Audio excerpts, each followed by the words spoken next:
Isa pong magandang umaga sa inyong lahat, mga kaibigan, sa lahat po ng ating mga nakikinig sa Radyo 5 92.3, News FM, sa 1PH at sa Signal TV, sa Facebook Live at ngayon po sa ating bagong YouTube channel, Noli Eala. Nagbabalik po ang inyong paboritong kasama sa almusal tuwing Sabado ng umaga, ang Power and Play with Noli Eala. Hatid sa inyo ng Big Boss Cement at ng Cherry Loom, ang yerong may aluminum.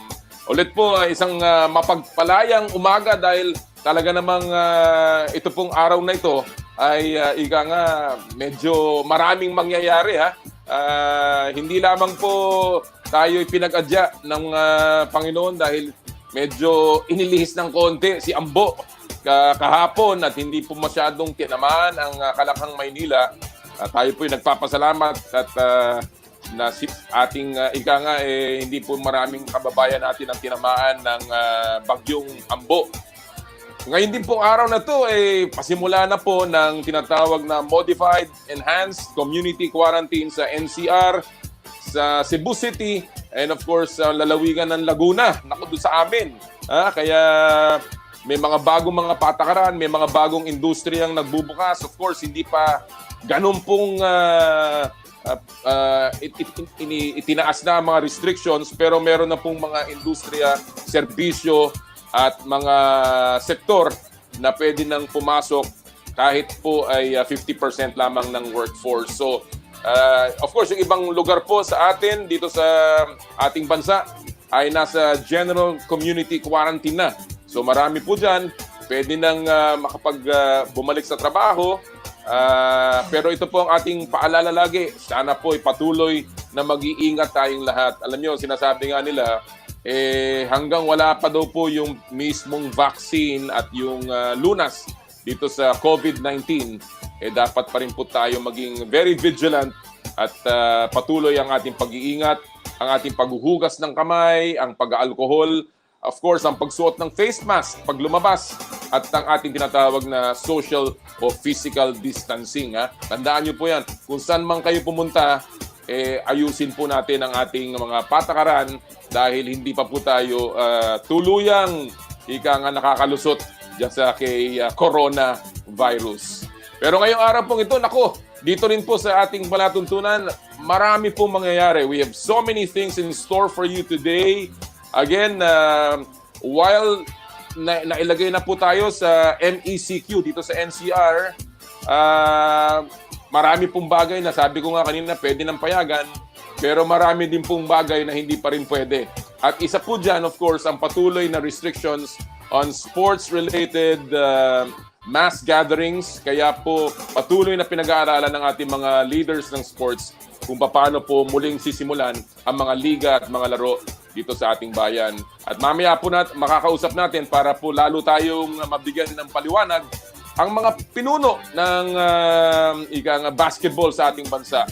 Walang iba kung hindi ang Pangulo ng Samahang Basketball ng Pilipinas, si Mr. Al Panlilio, ang ating po makakasama sa second hour. At pagkatapos po niya, makakasama din natin ang ating kaibigang PBA Commissioner WIllie Marcial. So marami pong mga tanong na pwede nating ibigay sa ating mga ginoong makakasama mamaya para po malaman natin kung ano na talaga ang mga plano para sa ating paboritong basketball at iba pang mga liga. Mamaya rin po, magkakaroon tayo ng pagkakataong kamustahin na naman ang ating mga atleta na inyong mga namimiss. Makakasama po natin mamaya, walang iba kung hindi ang volleyball superstar na si Alyssa Valdez. Siya po ang ating magiging panauhin around 9 o'clock this morning. And makikipagkwentuhan din tayo sa aking pamangkin mula po sa Mallorca, Spain mismo. Walang iba kundi ang tennis superstar na si Alex Eala. Kasama ang kanyang kapatid na si Miko Eala. And mamaya rin po, of course, ang ating tinututukan ngayon, ang mga bali-balita tungkol naman sa ating player na si Kai Sotto at makikipagbalitaan tayo sa ating NBA beat reporter, walang iba kundi si Homer Sayson. Alright? Pero pupulsuhan po natin yan. Pupulsuhan po natin sapagkat ngayon ang pinakamabigat na ika nga balita ay ang tungkol kay Kai Sotto. Nabanggit nga natin kanina yan na ito pong si Kai Sotto ay pumasok na sa tinatawag na NBA G League. Ha? Si Kai Sotto po ang kauna-unahang international prospect na pumirma doon po sa G League Pathway Program, yung tinatawag nilang oportunidad na makapasok sa NBA. Ika nga ng G League President, ito ay isang NBA level talent. Ito po daw si Kai Sotto. At marami silang inaasahan dito sa batang ito.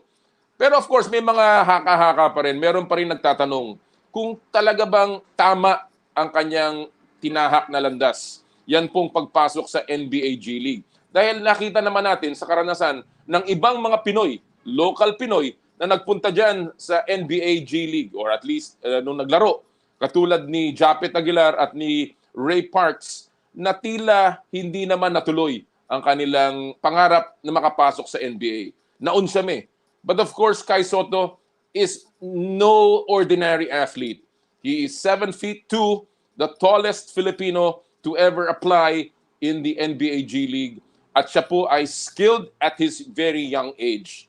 And with a background in training na nakuha niya so far, siya na kaya ang magiging unang homegrown Filipino na makakapasok sa NBA. Kaya papulsuhan natin, pabor ba kayo sa desisyon ni Kai Sotto na pumasok sa NBA G League? Again, napulsuhan po natin yan. Ha? Pabor ba kayo yun sa desisyon ni Kai Sotto at ng kanyang buong pamilya na siya po ay dumaan sa pamamagitan ng NBA G League rather than go through college or go through the European League para po makapasok ng NBA. Kung meron po kayong mga komentaryo o mga gustong sabihin, mag-text lamang sa 0949-691-4956 o di kaya mag-post sa aming Facebook page, Power and Play with Noli Eala at Radyo 5, 92.3 News FM.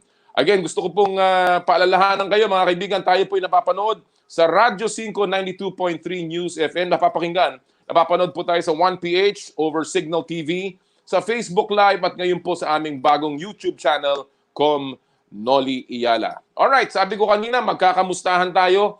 Nung isang araw po, nung Webes, nagkaroon po tayo ng pagkakataon na makamusta rin ang isa pang paborito ninyong atleta. Siya po ay hinangaan natin sa bilang goalkeeper ng Philippine Azkals. At siya po ngayon ay naglalaro sa Wales, sa Cardiff City, doon po sa The Championship. Siya po ang ating matagal ng hinangaan at sinusundan. At nagkaroon po tayo ng panayam sa kanya last Thursday night. Ginawa po natin yan dahil ibang-ibang oras ng Wales doon po sa Cardiff City. 6 hours behind sila. Kaya po minarapat nating makuha na kagad ang interview with Neil Etheridge ng Philippine Azkals. Panoorin po nyo to. Welcome to the show, Neil. Thank you so much for coming on. And I know it's a different situation now. Everything is just different. And first of all, you are in Wales at the moment, right? Yes, in Wales currently. We're in lockdown, funnily enough, for the next 3 weeks. England have decided to lift some of the lockdown rules. But in general, the whole of the UK is still pretty much still in lockdown. Well, I know that the UK has been hit hard by the pandemic, as has Italy and lots of parts of Europe. And obviously, sports has been one of the most affected because of what has happened. First of all, I've read a lot about what you're doing now. You've put up a home gym in your place, and you've kept in shape, and of course you're trying to pace yourself just to be ready when the season starts again. But just tell us a little bit about how you've coped with the pandemic, Neil, staying home. I think it's all about having the right mindset, if I'm honest. I think if we're going to look at this lockdown, it's been 8 weeks now. And if you want to have a negative not a negative attitude, but if you want to really think about it, you've got to try and keep a positive mental attitude about it. Keep fit. There's many things you can do, obviously, at home, whether it be fitness, whether it be cleaning the house, And that's the sort of attitude that I've kept. I've just tried to prepare myself for when everything resumes back to what will be the normal once we get out of this. So when you talk about staying at home and doing all of these chores, have you found a new skill? Like, do you do any cooking back home? The other half does majority of the cooking. I do my own dinner because I think we eat different things. I'm trying to keep as lean and as healthy as possible through this time.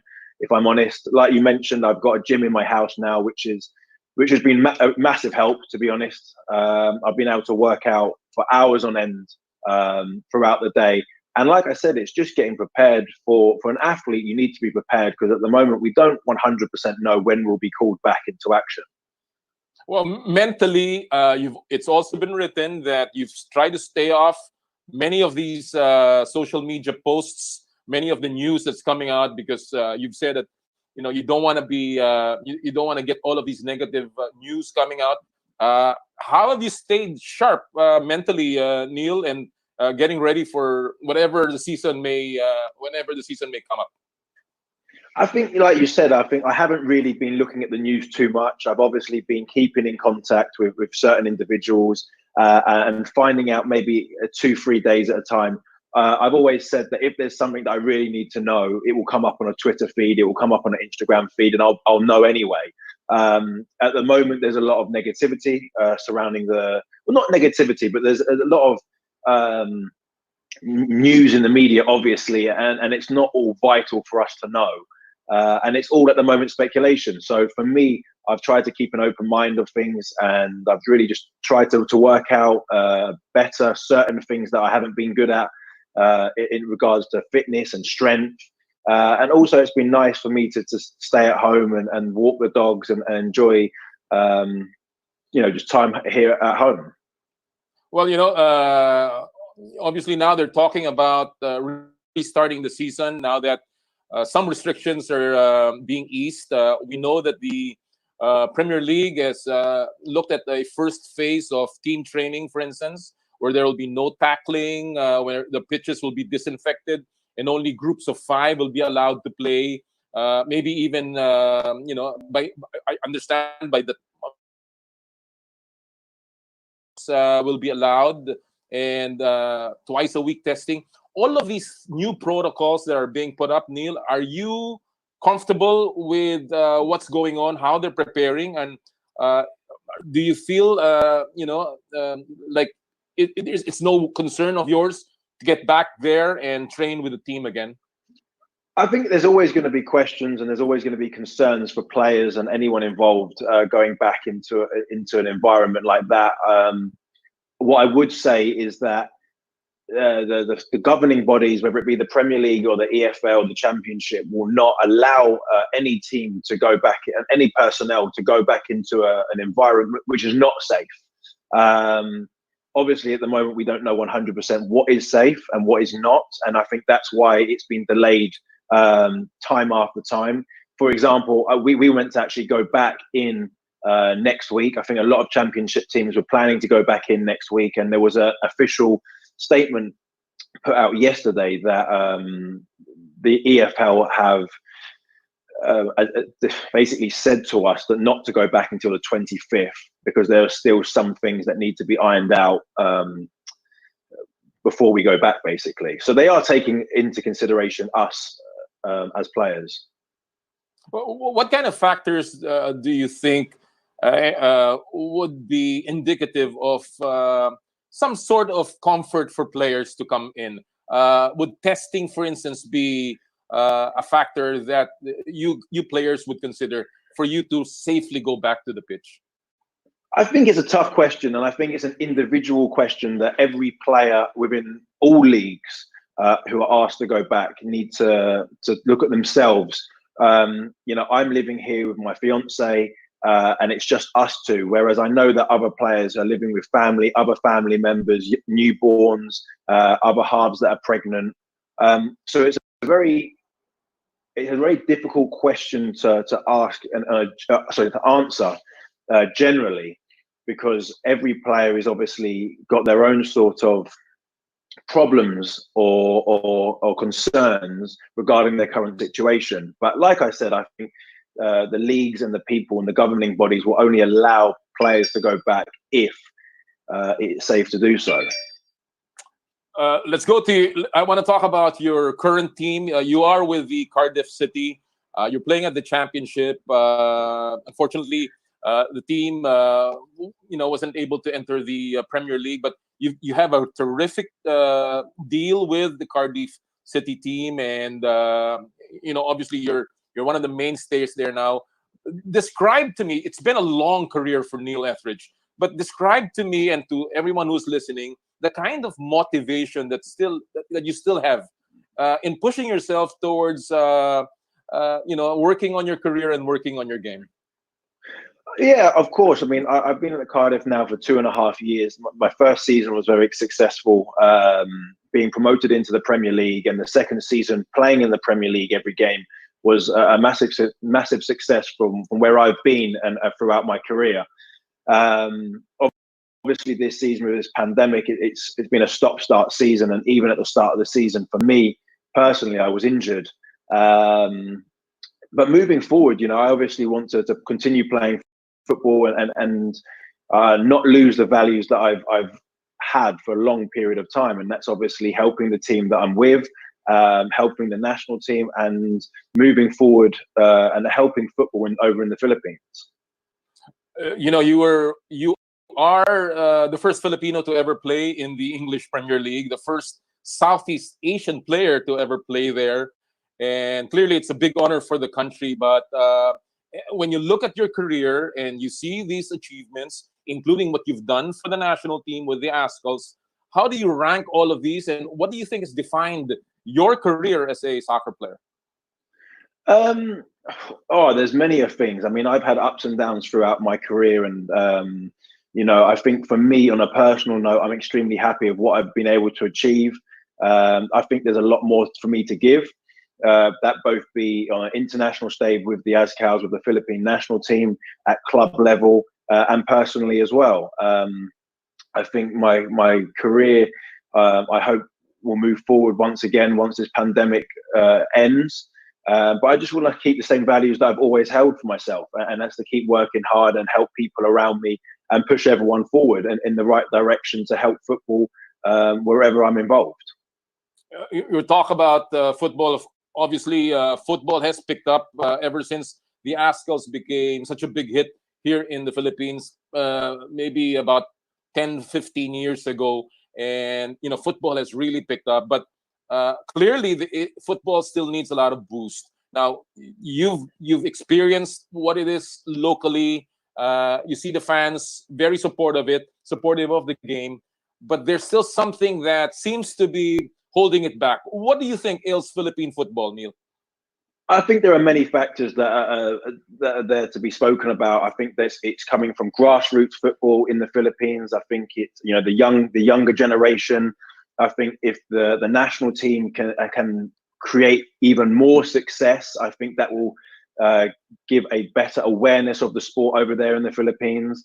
But also, I feel that the federation needs to start looking at improving the league. I know that there's been many discussions about, is the league good enough? Is it not good enough? How do we improve it? And I know that the federation obviously want to take strides forward to improve it. And I think there's many different factors that need to fall into place for football and the Philippines to really become united. But the Azkals, as I said, can play a certain part of that if they perform well on the pitch, and also achieve great things like we did reaching the Asian Cup, or back in 2010 when we reached the semi-final for the first time of the Suzuki Cup. Would you agree with some of the critics of football that would say that maybe the grassroots support wanes or is not as much, for instance, as in basketball, because most of the players that play in the national team are still foreigners and are not homegrown? What do you say to what do you say to that? I think for me, on a personal note, I feel that if we've all got Filipino blood in us. For the national team, I feel that whoever is the best should be selected, regardless on where they were born or brought up. And that should give more incentive to the federation to really push grassroots and homegrown football, even more so. And I feel that they still have a long way to go with that. I think in Manila and the surrounding areas of Manila, football is obviously becoming a lot more popular. Obviously, you have Bacolod, Iloilo, where I first played my games. That is the footballing area. But I think to really reach out to the provinces and explain to them how they can play football will really benefit football in general in the Philippines. And I think, like I said, we have a long way to go until we can reach that. Well, you have left your mark here. Obviously, your legacy of building a base for football with the Azkals is something that will forever be in the record books, and will forever be the Filipino will forever be grateful to all of you for doing that. Now, let me go to what's currently on the plate. Obviously, you're with the Cardiff City, but should the call come, is there any way for you to still play with the Azkals? And is this something that you're still looking forward to?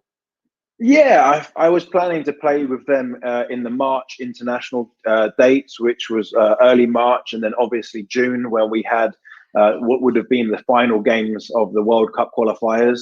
Unfortunately, they've been put on hold for obvious reasons. But me being a part of the Azkals will always be, I'll come back and play for them whenever called upon. And I feel that I've got a lot more to give for the Azkals.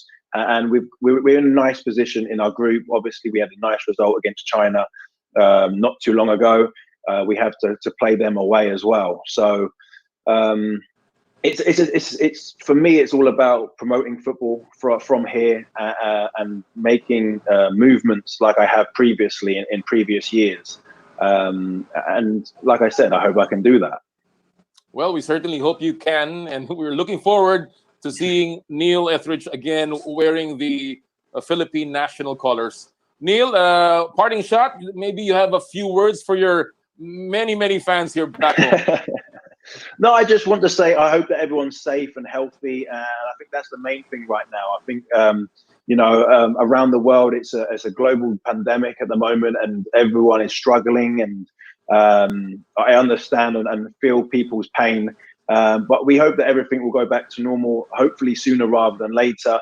But like I said, for me at the moment, it's just about I hope that everyone's safe and healthy and in the right mental state, as hard as it may be. Well, we also certainly hope that you stay safe back in Cardiff, and we look forward to your games and seeing you on the pitch once again. Thank you so much for joining us today. Thank you very much.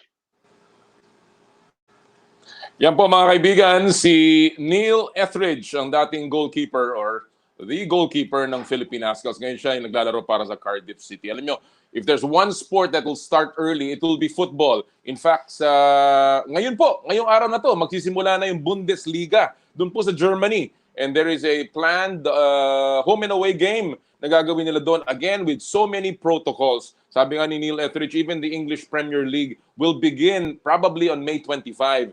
And that'll be very interesting to see para sa ating mga local leagues kung ano ang dapat sundin.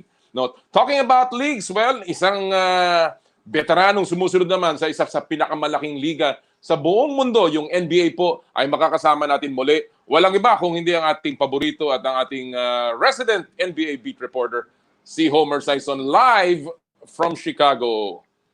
Magandang araw, Homer. Good morning, John, Commissioner. Magandang umaga. Alam mo, una-una, bago ka magsalita, kasi last time nabitin tayo ng konti, we have a little bit of time now, pero kasi marami rin pumuputok dito. Ika nga sa NBA, there's a guy named Adrian Wojnarowski who has what they call Woj bombs. Pero ikaw, iba yung sa'yo eh. I don't think you should call it bombs. Yung sa'yo, Homer's home runs. Kasi lahat ng mga pinapaputok mo, yung mga nilalabas mo sa Twitter, na ngayon po meron si Homer na bago sundan niyo siya sa Twitter, at Homer Sayson. Nako, pambihira naman, para talagang home run. Kasi parang tapos na yung laro pag nilalabas mo, Homer.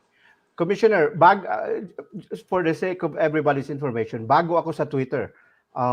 As of yesterday, only money and good fortune were my followers. Pero ngayon, ngayon with breaking this story and breaking the other story the other night with Kai, so medyo maraming following. Sige. Let me ask you about Kai Go ahead. about especially what you've released today, which is really huge news para sa storyang developing on Kai Sotto. But let me ask you first, hindi maraming tao nakakaalam kung ano ba tong G League, no? And what is this select team? Ano ba ang ibig sabihin nito very briefly, Homer? And where does it go? Ano ba to? Is this really automatic? You go to the NBA? Please explain. It's not automatic, but it's kind of like being in the, when you go to a club, you're already in the club. You don't have to be, when you're in the G League, basically these are players that are not drafted in the NBA draft who had entered, or players that had already played internationally and want to take another shot at the NBA. But this select program, you're already in, parang ante-room. You're already in there. And then it's all up to you. The tools will be there. You have the resources of the NBA, the full weight of the NBA behind you. And especially now with Kai signing with a powerhouse agent, it's easier. But you know what, Commissioner, nothing is promised. It's still, if this were the Station of the Cross, it's still the first of 14 stations. Marami pang gagawin si Kai Sotto. But at least, how many players can say that I'm already here? Ready na. And all he has to do is to do the work. And according to Aaron Goodwin, I spoke with him over the phone. Well, this is not an ordinary agent, Commissioner. This is an agent who had, according to Forbes, negotiated NBA contracts well over $496 million. Ito yung agent that had negotiated last June a max deal for Damian Lillard worth $196 million plus a fifth-year option of $52 million. So, hindi ordinaryo to. So, I asked him, why Kai? Why did you take him? So, sabi niya, because I see something unique besides the size, the ability to run the floor. And, many people, kita mo sa social media, which could be a really bad instrument for people who like to have an opinion, think they have an opinion, and then just to throw a shade. Ang comparison nila is this. Si Taco Fall daw, 7'6", which is a good argument. Taco Fall, 7'6", played 2 years at Boston College, could not get consistent playing time in the NBA.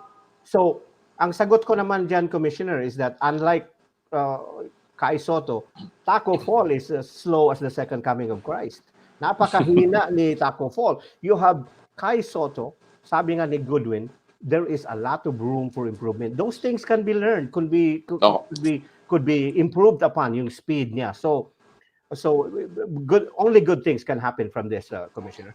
Yung po sinasabi ni Homer sa atin, mga kaibigan, ay tungkol dun sa binalita niyang pagpirma ni Kai Sotto kay Aaron Goodwin, isang blockbuster signing, a power agent ng NBA na naging kliyente, including the likes of LeBron, Damian Lillard, and even Kevin Durant. Now, let me ask you, Homer, maraming conflicting reports. I know it's not as important, but alam mo naman ng mga Pilipino, very excited pag nakakarinig ng libo-libong dolyar, lalong-lalo na sa kontrata. Yes. There are reports that it is $200,000 for 5 months. There are reports that it is north of that number.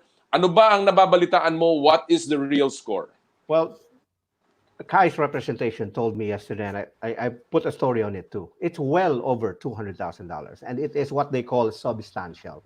The thing is, the NBA and the G League by extension, they never disclose those, Commissioners, especially for an 18-year-old kid who cannot even buy beer here or a cigarette here in America. So there are protections there. But the thing here is this. The value of each player is different from the other. Jalen Green may be number one prospect, and he will ride with those credentials. But Kai Sotto, we have to consider his value. He is an economic engine in the Philippines, which has 120 million citizens all over the world, and basketball followers. They will follow him. They will buy whatever he would endorse. They would wear his jersey. He is such a marketing gold mine for whatever team. So yun ang value ni Kai. You cannot just limit it to your contract. Is there already a realization on the part of the NBA, at least in the G League, and now even in the NBA, na ito yung value ni Kai because he brings to the NBA an audience that is not only huge, dahil ang dami natin, all over the world, pero also very passionate for the game of basketball and the NBA. Yes, Commissioner, 3 years ago, 5 years ago, I went to a Bulls Knicks game at the Madison Square Garden. Sinusundan ko si Derrick Rose because they're very good friends with Manny Pacquiao. So I was eating at the media dining room. You know who sat next to me was Gar Forman and Michael Reinsdorf, the owner of the Chicago Bulls, the CEO. And he told me, Homer, we have the Philippines we have the most Facebook fans in the Philippines than any other country in the world. So it is an open secret that the Philippines is such a, that is the reason why they even bought a preseason game there, the Rockets and the Indiana Pacers years ago. So the understanding and the NBA is cognizant of the fact na talagang marketable ang NBA in our environs. Kaya, that might make Sky even more palatable for. Okay, so let me go straight now to the question. At yun ang pinupulsuhan natin ngayong araw na to. Was it favorable? I mean, yung bang pagpasok ni Kai sa G League select team, do you think there are more pros than cons rather than going through the college pathway or the Euro League pathway? Was this the best decision for Kai Sotto? I think so. And I'd rather have Kai speak for himself. And he said, ang main reason niya, Commissioner, is that dito tayo sa mas malapit. Well, meaning to say, don't have to travel to Europe, and you're already here, you have your resources here. And, while he might learn a lot from the Real Madrid guys and although the infrastructure that they have, those things also are in the G League. He will be playing. The only thing is here, there are always two sides of a coin, Commissioner. You can get exposure. By the same token, you can also get exposed. Makita ka with all those eyes, those agents looking at Jalen Green being the #1 pick. So there will be huge scouting. And with the NBA's platform, I wouldn't be surprised if the G League would be shown in some games on ESPN. So mas maraming nakatutok na mga mata. So you can also be exposed. But Kai Sotto is confident. He has faith in his skills, as I do. And balikan natin sa Basketball Without Borders. I interviewed PJ Carlissimo, former head coach of the NBA, the current assistant coach of the Chicago Bulls, Karen Omla, tatlong AAU coaches. They all told me the general consensus was he's NBA material. He will go to the NBA. The only problem is he needs to gain more weight. Kaya nga sabi ni Aaron Goodwin, that's also his concern. But like I said, those things can be worked on and improved upon. So walang problema as far as Kai is concerned. Lalong-lalo na sa Amerika, madaling magpataba dyan. Oh my God. Yeah. Madaling kumain dyan. All right, let me go to another topic. Nakikita natin ngayon, Homer, about the slow restarting of certain leagues in other sports. I mentioned kanina, the Bundesliga will begin today. Yeah. The English Premier League is going to start on May 25. So there are leagues now showing the pathway towards how to reopen. Alam natin kung gaano ka-stricto yung kanilang mga protocols doon about, even going to the venue, you have to be in separate vehicles, etc., etc. What do you think are the factors? We've heard about the NBA and that it's gaining momentum towards a reopening, but what do you think are the factors that the NBA is considering right now para maisip nila man lang na magbukas muli? Right now, the problem here, Commissioner, as I had said last Friday, is that because it's a federal form of government and President Donald Trump had given the individual states the autonomy to open or continue to put in stay-at-home order to their specific states. And, because of the politics involved, the Republicans and the Trump side said, hey, let's open the economy. But the Democrats want to say, hey, let's continue to keep it closed. But the latest I heard from, you mentioned Woj Baum in his last column like an hour ago from ESPN, they have the NBA owners, 30 of them, had given Adam Silver the carte blanche to decide on what to do with no influence from them whatsoever. Ito lang yung problema, Commissioner. What if, let's just say the Lakers, they come back to play. What if LeBron James suddenly has COVID-19, God forbid? And then what happens? Do you stop? He's going to be automatically quarantined for 14 days. What if, a head coach gets positive? So yun ang problema. The only thing, that's why the NBA said, we're not going to make a decision up until June. Because sabi nila, the key here really, Commissioner, to be blunt, is until there's a vaccine, to really make people safe and coming, talagang mahirap. The restart is unimaginable. It's so hard. Itong baseball, they're supposed to start sometime next month. They're getting so much backlash here. The New York Times wrote about the greed of sports. The editorials of the Chicago Sun-Times and the Chicago Tribune have also parlayed the same sentiment na, which is really Well, important, the business of sports or the safety of your fans. all right. Well, by the way, doon sa ating mga nakikinig sa Radyo 5, kung meron po mga breaks on Radyo 5, again, we'd like to remind everyone na magbabalik pa rin po ang ating programa. Tuloy-tuloy lamang tayo over Facebook Live and of course over our YouTube channel.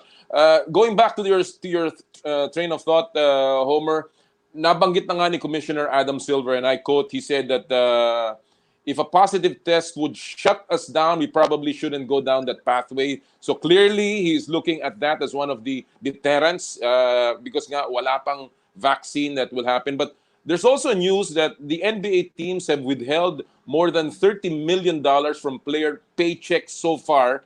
And the first salary reduction since the league and the union agreed to a plan to temporarily cut pay by 25%. So is this also a factor? Kaya gusto nilang magsimula? Is the NBA really looking at slashing player salaries? Yes, and the slash, just to explain to the listeners natin, Commissioner, that's all NBA players get a 1% deduction of their contracts in that specific season. Nilalagay yan sa escrow. And normally it is taken over during the course of the regular season. But now with no income coming in, so ginagamit nga yung force majeure, and because of the severity of the losses, it has to go upwards of 25%. So obviously the National Basketball Players Association, I mean, not everybody is making 40 million, 35 million a year. The rank and file, remember, there are 13 players in every roster of each NBA team, plus yung mga nasa two-way contract pass. You're talking about at least 450 players. And according to CJ McCollum, at least 151 of those players live paycheck to paycheck. So there is obviously the urgency, kasi union yan eh. So there's an urgency like, hey, we want to go, and with guys like LeBron, LeBron wants the season to start again immediately, Commissioner. You know what I hear when he says that? I hear the sound of a window closing. So gusto ni LeBron na magbabike na because he knows there's so many agendas. Some players that are older, they want to restart because the time's closing. But the other players, they want the money. Guys like CJ McCollum is comfortable making $27 million a year. So it's easy for him to sit back and say, hey, we don't restart. But he's making $27 million a year. So if a guy like, who's on a rookie scale contract, making only $900 or $1 million, he doesn't have the same comfort level as CJ McCollum. So complicated. Alam mo, Homer, I've read about this, what they call a bubble concept. Even China has already is looking at this. In fact, ang CBA is looking at playing their teams in the north, that is in Qingdao, and then in the south in Guangdong. No? So parang they will keep teams in one area. And I heard about this concept in the NBA about maybe Walt Disney World in Orlando, or MGM maybe Grand. even MGM Grand in Las Vegas. Is this something that's still being discussed? Yes, it is being discussed. MGM Grand is the largest hotel in the United States, 4,682 rooms. It has the capacity to host 30 teams. Or no, if they truncate the season, Commissioner, probably 16 teams because of the playoffs. Right. But even then, even if they do at least 10 of the remaining regular season of the remaining 29 regular season games, you're talking 30 teams. MGM Grand has the capacity to host those teams. Here's the problem though, sabi ni Mark Cuban. Who do you trust? Kasi when you go to MGM Grand, obviously you have to rely on them preparing the food for you. You have to rely on them to take care of the facilities, yung workout center nila, and everything else. So So there are more questions than answers in this pandemic, unfortunately. Ako mismo, I have a vested interest. I like the season to begin, but at the same time, people like me who are 50 and have I have a pre-existing condition, Commissioner. It's called stupidity. So mahirap din. I mean, I don't want to be exposed. I mean, I don't want my son to go back to a Bulls game with the threat of getting infected, and I don't want, it's so hard, Commissioner. So I wish there were answers, and that is the reason why the NBA, a multi-billion-dollar Fortune 500 company, couldn't come up with a plan yet. They keep moving the goalposts, and that's the reason why it's so complicated. Well, alam mo, isa lang ang komentaryo ko sa'yo. You're already 50, Homer. Akala ko 35 ka lang. Yeah. As Mark Twain used to say, Commissioner, flattery was still tying his shoes, but the truth would always come back and catch up. Well, Homer, we will continue to monitor your Twitter feeds. Yan, tatawagan na natin Homer's home runs every time I you like come that. up with something big, and we certainly are looking forward to more news from you. Balitaan mo kami pagka meron ng development dyan sa NBA. Maraming salamat, Homer. Ha? Shout out lang to our editor-in-chief, Dodo Katakutan of Spin, one of the best editors I work with. Absolutely. I've worked with so many editors in my life. I've been a sports writer since '93. Dodo is one of, he's more, let's just say, flexible than a contortionist. Napakagaling, there's leeway and all that. But here's the bad news for Spin, though, Commissioner. Oh. I haven't signed my contract extension yet, and I think Aaron Goodwin will take a look at my contract before I can negotiate for you. Yeah, Homer, don't yes. worry.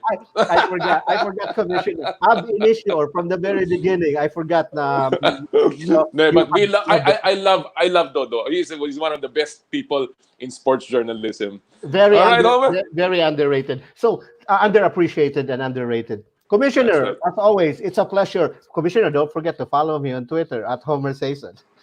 Yes, Homer Sayson at Homer Sayson. Maraming salamat, Homer Sayson mula sa Chicago. Alright mga kaibigan, yan po ang mga balibalita tungkol sa NBA and of course kay Kai Sotto. Sana nga, tuloy-tuloy na ang ating bata, no? Papuntang NBA. Ang batang yan na malaking pag-asa ng ating bansa na maging unang homegrown talent na maglalaro sa NBA. And talking about mga bata, mga kaibigan, no? O bago yan, I just like to say happy birthday kay Coach Tab Baldwin today. Hoy, happy birthday, Coach Tab. We hope that you have a great one despite being on a lockdown. Enjoy your birthday. All right, mga kaibigan, at this point, sabi ko, pinag-uusapan natin ng mga bata. Well, we also had an opportunity to check in on one of our teen tennis stars, mga kaibigan. Siya po ay naging talk of the town when she won the Australian Open doubles girls just around January of this year. And then, of course, nagkaroon tayo ng lockdown. Right now, she's ranked number 4 in the world sa ITF juniors rankings. And we had the chance to talk to her last Thursday night from Mallorca, Spain. Kasama ng kanyang kapatid, si Miko and Alex Eala. Panoorin niyo po to. Magandang araw sa inyong dalawa. I know it's pretty late, so I just wanted to say hello to the two of you. How are you guys? We're doing well. Everyone's safe here, so we're happy that we're all healthy. I know that Spain was one of those that was badly hit by the coronavirus when this started. We know that the epicenter, of course, was Italy, but Spain was also badly hit, as UK has been. How has it been in Spain, and in particular in Mallorca, where you stay, Miko? In Mallorca, it's better because in Madrid and Barcelona, we're the ones that were really badly hit. And because Mallorca is like an island that's a bit isolated from those two places, it's the cases are not as high as it could have been. And in the Rafa Nadal Academy, Alex, first of all, how big can you describe the academy? How big is this? How many are there? Multiple buildings here? Is there like a coliseum there? How does that look? Well, it's a pretty big place because the school is here, the dorms are here, we have the cafeteria, so there's multiple buildings, and we have, I think, over 20 courts.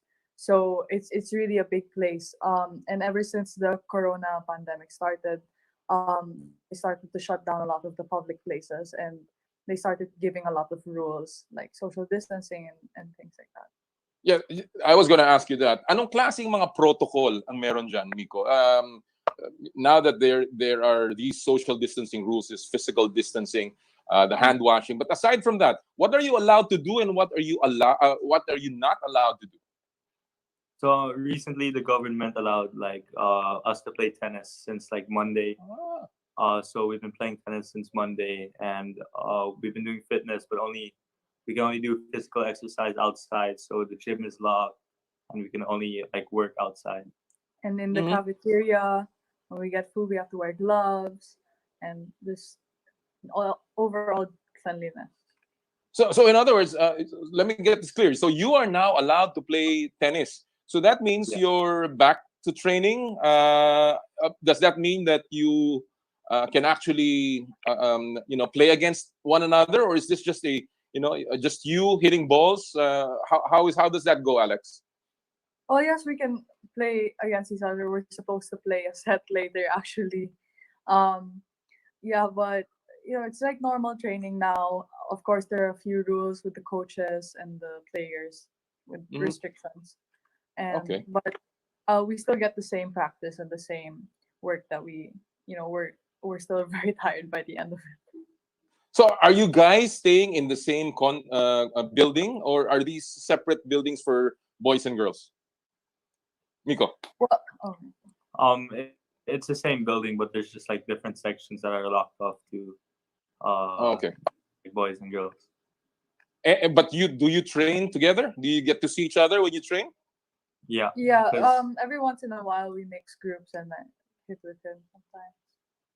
Wow, that's interesting. All right, let me direct this question initially first to Miko. Miko, not you. We want to hear about your plans. Obviously, the pandemic has changed many things all over the world, including dito sa ating bansa. But you're now a graduating student. What are the plans for you by both the academy as well as your parents?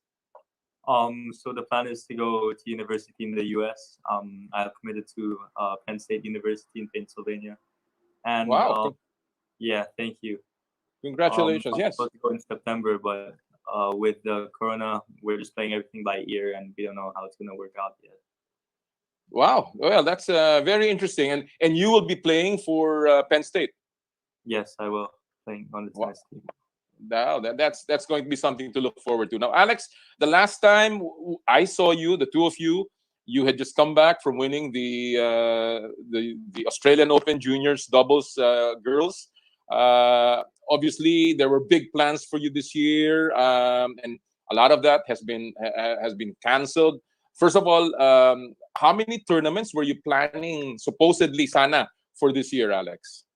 Quite a bit actually.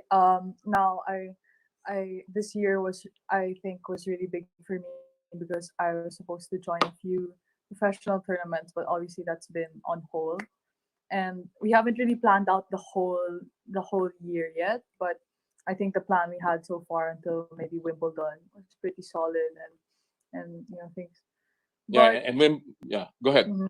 And now Wimbledon's cancelled, then Roland Garros is cancelled, and a lot of all the tournaments are cancelled. Hmm. Until I think I'm not really sure till July. Yeah. But like for now, I'm just trying to take it step by step and train and improve as much as I can. Well, we know that you participated in a tournament in Monastir, Tunisia. This was the ITF Futures in the women's tour. Can you tell us a little bit about that? How was it playing against professionals as well as I know you've been playing against older players than you, but playing against a professional, how did it feel going into the court for the first time? I was very nervous. I was very nervous. It was my first professional match, and I didn't really know what to expect. And it's weird thinking that I'm playing someone who's 25 years old. That's like 11 years older than me. But when you're on court, you really just have to put that aside and think that they're just another competitor. Well, that was a tough game for you. Obviously, it's just a learning experience. Now, let me ask you a little bit. Can you describe to us a little bit about your day now? I mean, now that you're on quarantine, what do you do? How do you cope with just staying in your building? How do you relax? Do you have a structured schedule? Are you always on the phone with your mom and your dad? Can you tell us a little bit about your day, Miko? Okay, so I mean, this past week, because we still have school, so they moved the school here from like a normal class to online. So we'd be preoccupied with school from around 8:30 in the morning to more or less about one Mhm. one or so, and then we'll have lunch. then the rest of the day is for like tennis practice and fitness. So like let's say from 3 I'll have fitness until 4. Then at 4:30 I'll be playing tennis all the way until 7:30. And after that we have dinner. And by the time we finish, it's already like it's pretty late, and we do homework, maybe watch Netflix. Yeah. It looks very rigid. I mean, there's no time or gap to spend some relaxing time. Alex, is that really the kind of day you have even on weekends? Well, you find ways, right? You find ways to kick back and relax a bit. I think everyone here needs some time to. And if the coaches really see that you're really tired, then if you ask for it, then and they see that you're really tired, then they'll give it to you. But I think in general, everyone here works really hard and they comply with the schedule that they give us because they want to improve. Do you miss home at all? I mean, I'm sure you do, but what do you miss most now that even travel has been restricted?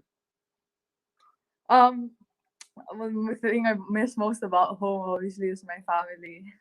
I haven't seen them in a while, but knowing that they're safe and they're healthy, it gives me comfort.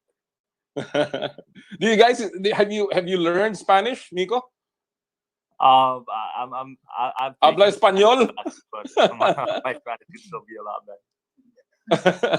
No, but is Spanish being taught at all in the academy?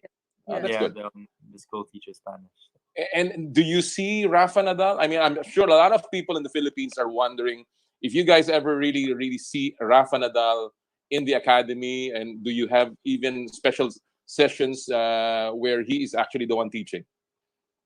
Well, lately we haven't been seeing him around here, of course, because of the lockdown. But before he would come every time that he was in Mallorca, but he would never teach or anything like that. Yeah, well, you are currently ranked number 4 in the ITF junior rankings, Alex, and it's been written that you are looking at obviously higher goals. Is it still your goal to reach the top? And if so, what is the next step? Are you going fully into the Pro Tour? Well, not, of course, my goals are still the same. I still want to become professional, but right now I just want to keep my options open because you never really know what could happen. Well, something that I've always admired is the fact that you've been very focused, the two of you, in what you want to do. And somehow it's also been a sacrifice for you to really give up a lot of things that you had here in the Philippines. Let me ask you, do you think you're growing up too fast? Alex, you're a great incoming grade 10 student, or you're a grade 10 student. Nico, you're graduating. But obviously, being in another country, having to mature right away, do you think that you grew up too fast, or you wouldn't have replaced this for anything else? Nico. I think I'm really happy with how things went because I'm really enjoying my time here. I'm playing really good tennis. And yeah, so. I think that going into this, we both knew what we were giving up, and everyone knew what we were giving up, but we still went for it anyway. Because this is what we wanted. This is what, at least what I really want to do, and getting to do it every single day, getting to do what I love, and knowing that I'm improving is enough for me. Well, I admire what you've done. As a parting shot, I know it's very difficult now. We don't know what will happen in sports. But do you think tennis can be played under the current circumstances? Do you think tennis will return as a sport and will survive the pandemic? Alex? Yes, of course. I think tennis has such a long and rich history that something just like this can erase it already. I think everyone, at least I know that everyone I know is still passionate about tennis and passionate about what they do, and they're all working in the ways they can to be able to get back on court when the time is right. At the end of the day, both of you are being expected to play for the Philippines. Now, on air, are you committing to play for the Philippines when the time is ripe, and certainly for the national team? Miko and Alex. Miko. I mean, for sure, when the time arises, I'm always going to be happy to play for my country. Well, I've always been very proud to represent the Philippines, and if the Philippines wants me on their national team, I'm more than happy to be on it. I'm sure maraming may gusto na national team kayong dalawa.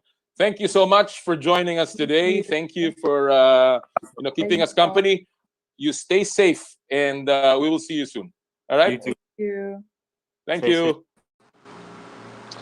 Alright mga kaibigan, yan po ang ating panayam kay Miko and Alex Eala. Of course, si Alex Eala mga kaibigan, ng number 4 ranked player in the world sa ITF ng Juniors Division. Wow. Dalawang dapat pa nating abangan ng mga manlalaro in the future. Alright, at this point, I'd just like to say happy birthday. Belated happy birthday nga pala kay Jill Uy, ang ating pong asawa ng ating matalik na kaibigan dyan sa Toronto, Canada. And I'd also like to say belated happy birthday kay Ron Camaisa sa San Francisco, si Larry Lebron, yung dati kong, yan ang original Lebron, Larry Lebron, si John Arnaldo, my buddy from the Ateneo, and of course, si Bengoy Del Rosario High School naman, na classmate ko yan sa LaSalle Green Hills. Happy birthday, guys. Hope you have a really good one. Pampuntahan natin na pansamantala ang ating mga nagtitext habang naghahanda po tayo sa ating susunod na panauhin. From Mark Suba, sabi niya, Suba family from Lancaster, Cavite. Iba yung kay Kai kasi inoferan siya at nirecruit ng G-League. Di naman gagawin ng G-League yan kung nakikita nilang di pwede sa NBA si Kai. Best move talaga ito para kay Kai. Ito po yung mga pulso ng bayan. Mula kay Noel Montalvo, right decision, sabi niya. Sabi ni Arab. Si Arab Barido, ang ating makeup artist mula sa mga college professional. Hello to you, shout out sa kanya. Happy viewing from Quezon City, si Nes Kimpes. Mula kay Jose Hunsay, talagang alam nyo sa Amerika, 7-5 ang 7-footer at marami dito di galing college, malakas ang katawan, hindi banban. Hindi lahat na napunta sa G-League nakalaro sa NBA. Number 1 market ng NBA player, college pa rin. Well, meron siyang punto rin dun dahil alam naman natin marami talagang dumadaan through the college system. Flory Swagang, so proud of Kai Sotto. Hello also to Alvin Teng. Nanonood sa atin si paring Alvin. Magandang umaga, Alvin and Susan. Flora Plata from the Plata family of Meralco Village in Binangonan, Rizal. Magandang umaga po sa inyo dyan. Belen Diagaro, hello, and si Melina Alicante from New Jersey, USA. Magandang umaga. Good evening sa inyo dyan. Join Rebadaho from Marikina City. Si Kuya Erwin at saka si Ate Enersa ng Marikina. Magandang umaga po sa inyo. And of course, si Ingrid Mendoza dyan sa Mandaluyong. At ang ating kaibigan si Aki and Jika Poletes all the way from Florida. Good morning to everyone who is watching Power and Play today. Marami pa tayo mga text messages dito. Okay lang na pumasok daw si Kai Sotto sa NBA G League. He's 7'2" and still growing up. Perimeter shooting at tangkad niya. Puhunan niya yan. Hope he'll play for Gilas mula kay JR ng Rizal. Pabor ako sa nasali si Kai Sotto sa NBA G League from Nits ng Zamboanga, Cebu. At ang dami pa po na mga messages ninyo sa aming lahat. But right now, as we are about ready to start our next portion of this of today. All right, mga kaibigan. Okay. Let's take a quick break. We'll take a quick break. Babalik po kami sa aming pagbabalik. Makakasama natin walang iba kung hindi ang volleyball superstar ng Pilipinas, Alyssa Valdez. Ito po ang Power and Play, hatid sa inyo ng Big Boss Cement at Cherilum, ang yerong may aluminum.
Alright mga kaibigan, nagbabalik po ang Power and Play ngayong Sabado ng umaga. By the way, just a little reminder, follow me on Instagram, Twitter, on my YouTube channel, Noli Eala, pati TikTok ha. Samahan nyo kami, samahan nyo ako dun ha. Noli Eala po ang inyong sundan sa IG, Twitter, and TikTok. Then Noli Eala sa YouTube channel. Again, hello to all of our viewers on 1PH, on Signal TV, of course on Facebook Live, on our YouTube channel, and of course ang mga nakikinig sa atin sa Radyo 5 92.3 News FM. At this point mga kaibigan, we are very privileged to have with us ngayong umaga pong ito. Matagal na nating hinahabol ito na makasama natin dito sa Power and Play. Finally, nagkaroon sa akin ng pagkakataon at tayo pinaunlakan. Walang iba kung hindi ang volleyball superstar who currently plays for the Creamline Cool Smashers sa PVL. Good morning, Alyssa Valdez. Magandang umaga. Good morning, sir. Good morning, sir. Hello Kamusta po. ka? Thank you Kamusta for ka? inviting me. Well, Okay thank naman you. po.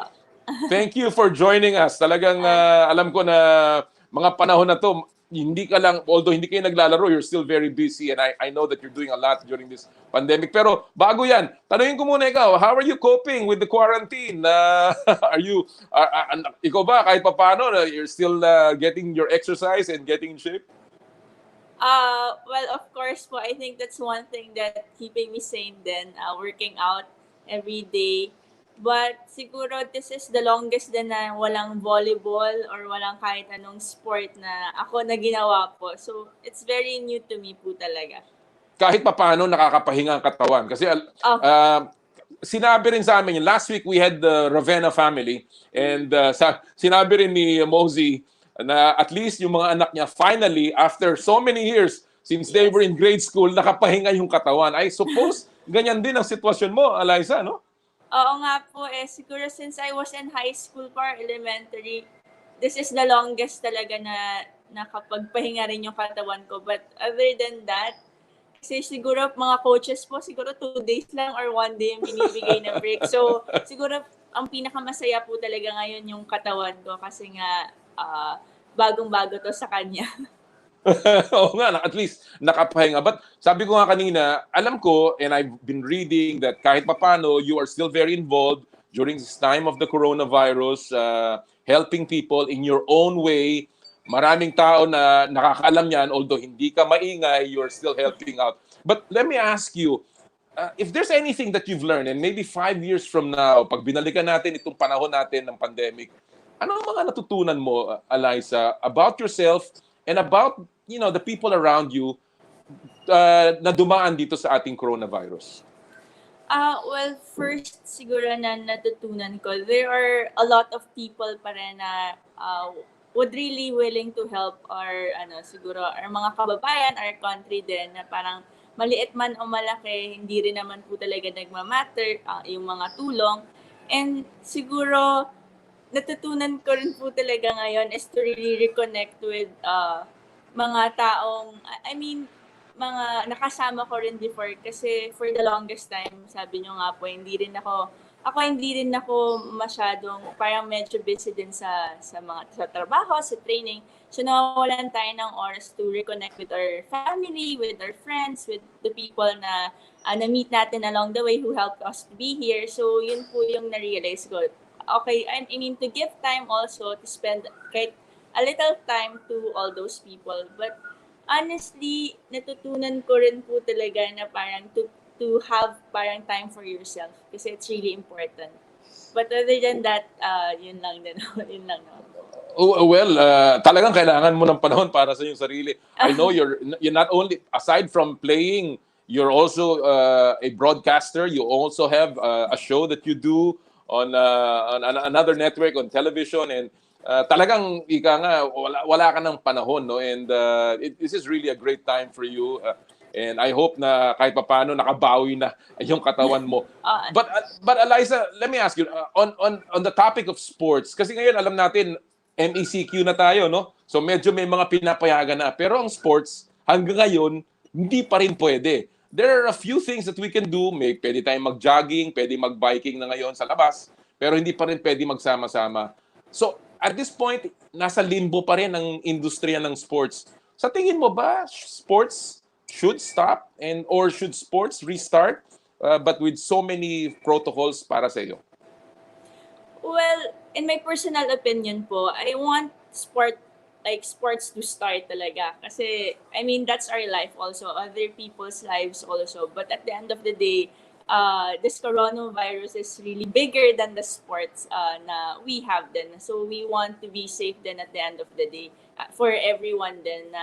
Alam mo yan, ang dami rin po kasi hindi lang naman mga athletes yung napupunta sa sports, sa likod ng sports, madami pa rin tayong mga kababayan na tumutulong sa atin. So, it's bigger than the sports But ako, ang wish ko lang talaga to have siguro a vaccine to prevent this coronavirus, hopefully.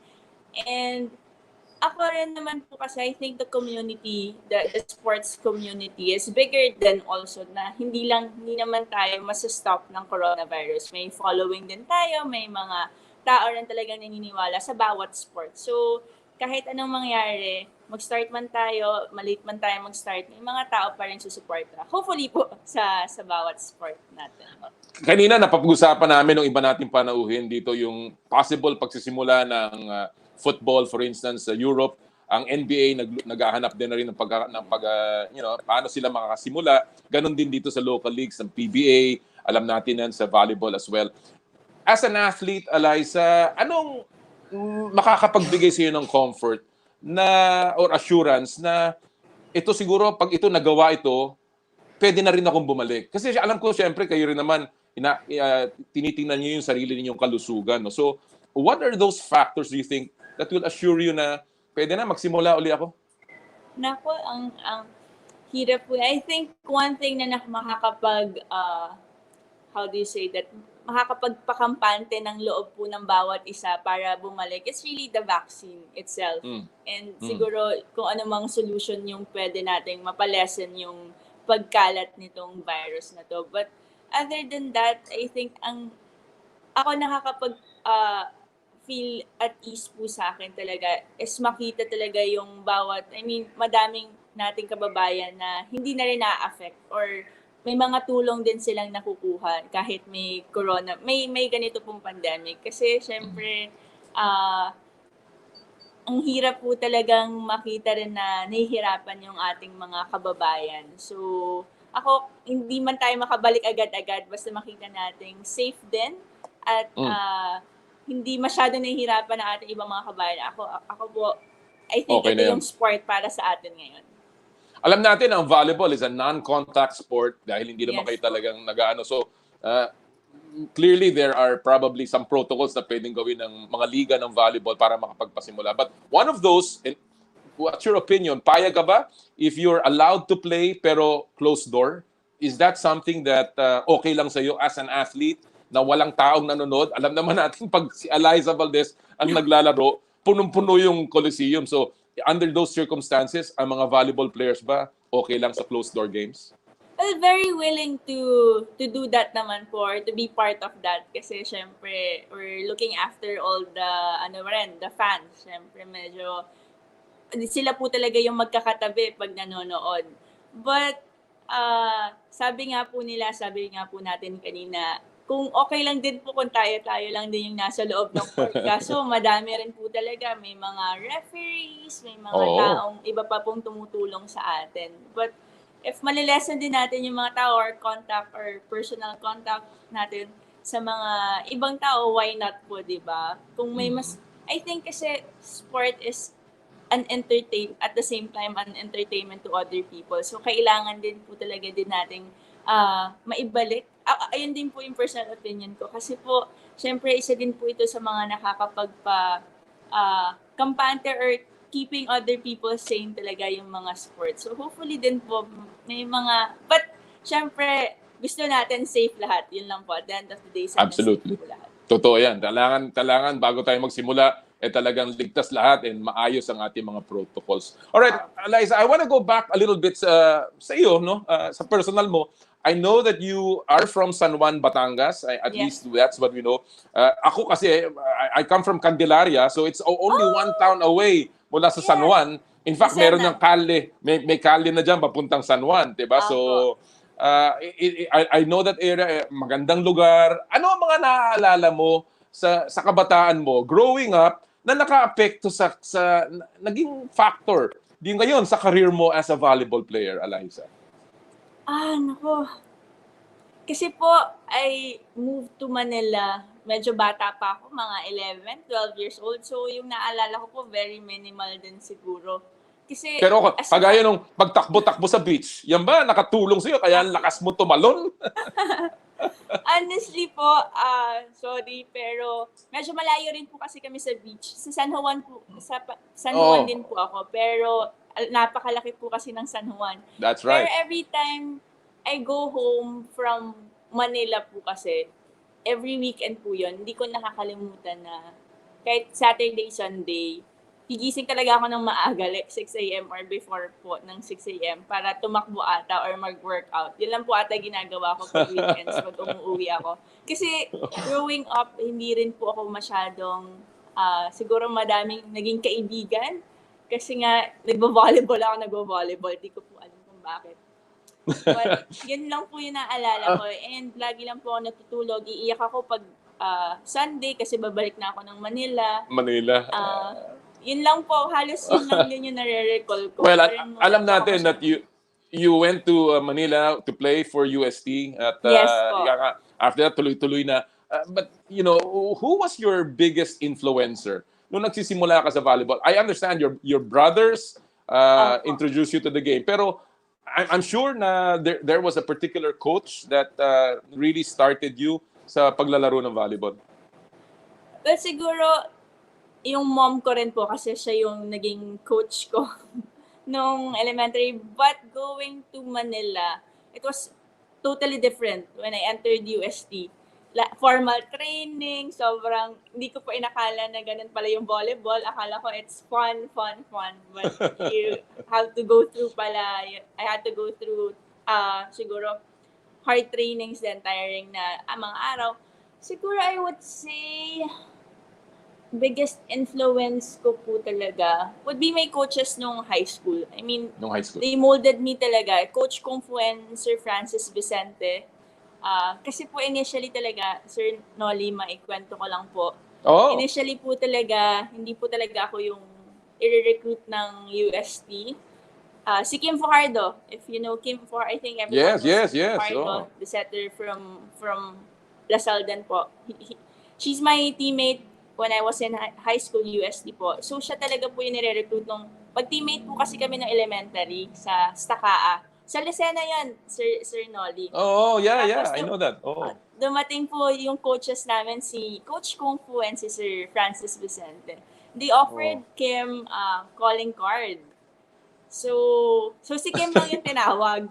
So ako po, siguro curious na bata, hindi ko rin po alam kung ba't ko siya ginawa, Sir Nolly. So pumunta rin po ako, humingi rin po ako ng calling card. So binigay naman po nila. So after a year, kasi we were grade 5 pa lang po, after a year, I went to USA. Nauna pa po ako kay Kim mag-try out. Hindi ko po alam kung ano yung try out. So that's when parang they gave me a chance. Parang okay, join the team and we'll see if you'll improve pa or hindi. So, ayun po, yun po yung history na lahat. Kaya po ako andito. Kaya maraming salamat sa pagka-curious ko ng bata. Dapat pala. Pero ang pagkakamali mo, hindi ka naglaro sa aming eskwelahan sa San Pablo Colleges. Biro lang. Alright, Alyssa, alam mo, marami tayong pag-usapan, but there's one particular topic, yung unity talks ngayon ng PVL at saka ng PSL. What's your reaction dyan sa mga pag-uusap na yan? And how do you take it? Are you very supportive of this discussion? Ako po, I'm very supportive of siguro the volleyball community unity itself. I mean, honestly, I want a united volleyball community, lalong-lalo na sa pag-represent na natin ng Philippines. I think it has to start from sa mga foundation niya, sa mga leagues niya, sa mga kung ano yung mga sa mga players niya. So kahit ano pong siguro desisyon na magagawa diyan, if it's for the benefit of the entire volleyball community, I'm fine with that. Well, I'm sure na pag nagawa yan, right now you're already very solid as a group. Alam ko yan ng mga volleyball players. And the national team has really developed. Alam lang natin nangyari sa SEA Games dito. So I'm sure better and greater strides will come para sa larangan ng volleyball. Alam mo, hindi ko pwedeng palampasin tong araw na to na hindi magtatanong ng kahit isang tanong tungkol kay Kiefer Ravena, Alyssa. Kasi maraming magte-text na. Kasama na dito si Rene Baltasar na nagtanong, Alyssa, kailan daw kayo ikakasal ni Kiefer? Para sa hindi ka dapat ang tanongin dyan. Para sa yung mga kasagot. Tama. Hindi, pero ganito, Alyssa, are you in touch? Have you seen Kiefer at all? Or araw-araw ba nag-uusap kayo via video conferencing? Oh, wow. Do you train together? Kasi may iba, may mga kaibigan ako, nagtitraining sila together via Zoom. Opo. Is that, ginagawa niyo ba yan? Well, opo, medyo na lockdown po ako dito sa Manila. So, we train din together. So, I think it's nice then to have someone na as competitive as me. Kasi we really, kahit wala sa court, kahit di namin teammate, napupush pa rin namin yung isa't isa to the limit kahit workout lang. So, it's nice naman po to have a competitive na boyfriend din na would help you to improve din. So, I think hopefully maging okay siya pagbalik namin sa mga sarili naming courts. Well, I'm sure everyone's missing that scene na magkasama kayo uli sa arenas na nakikita kayo. Alyssa, I know I have a lot of other questions, but I'm sure there will be another part for our discussion. Yeah. Maraming salamat sa pagkakataon. Your last message sa mga fans mo, Alyssa. Ay, sa lahat po ng patuloy na nagdo-donate, na tumutulong sa ating mga frontliners, sa ating mga kababayan, maraming salamat po. And to all the volleyball fans, thank you so much. Stay tuned kasi po may gagawin ng Volleyball Community Gives Back para sa kanila, para mapasalamatan namin lahat po ng mga volleyball fans. And sana po magkita-kita tayong lahat sa volleyball courts yun. Thank you, sir. Sana po makanood. Maraming salamat. Ingat ka. Stay safe. Yan po mga kaibigan, si Alyssa Valdez, ang ating volleyball superstar. Wow, what a great opportunity to have her with us today sa show. Alright, bago po natin ipasok ang ating susunod na guest, tuloy-tuloy lang po tayo dito sa Power and Play. Gusto po namin magpasalamat sa lahat po ng mga tagapagtaguyod ng Power and Play. Big Boss Cement, Big Boss sa Tibay. Maraming salamat po kay Engineer Gilbert Cruz at ang kanyang buong staff. Ang Big Boss Cement, malaking supporter ng sports. Marami din po salamat sa Cherry Loom, ang Yerong May Aluminum. Ang Cherry Loom po, available in all leading hardware stores. Thank you very much kay paring Elmer Ngo, ang ating kaibigan na patuloy na sumusuporta sa Power and Play and sa lahat ng mga sports na tinutulungan niya, including yung volleyball team ng University of the East at ang aming eskwela, yung St. Patrick's School. Marami din po salamat, mga kaibigan, sa Elms Kapihan and Bar. Elms Resto Group or Resto Bar Group, home of native itik, is now open in all 4 branches. Alas 10 po ng umaga hanggang alas 6 ng gabi. Kapitolya Pasig, sa Cali Bistro, Commonwealth, Quezon City, sa Robinsons Novaliches at sa Poblacion, Makati. Take out po lahat yan Doon po sa Poblacion, ang number nila 8403-9377. Kung gusto niya lang pupuntahan yung IG page nila, Elms Resto Bar Group, Elms Kapihan and Bar. Maraming salamat kay Malu Yambao and of course kay paring Elmer Ngo. At marami din po salamat sa Joyride, ang inyong bagong kasundo. Ang Joyride po ay meron ng delivery at pabili service. Join the Joyride Happy Move Viber community with all our merchant partners and outlets. Kasama na po dyan ang SM Supermall, Sea Oil, Jollibee, Domino's Pizza, and many more. Just download the app ng Joyride at ng Happy Move. Ang aming pong Joyride Help Desk, number 0917-717-6048, 0917-717-6051, and 0917-717-6049. Happy Move din po. Download lamang ninyo ang aming app.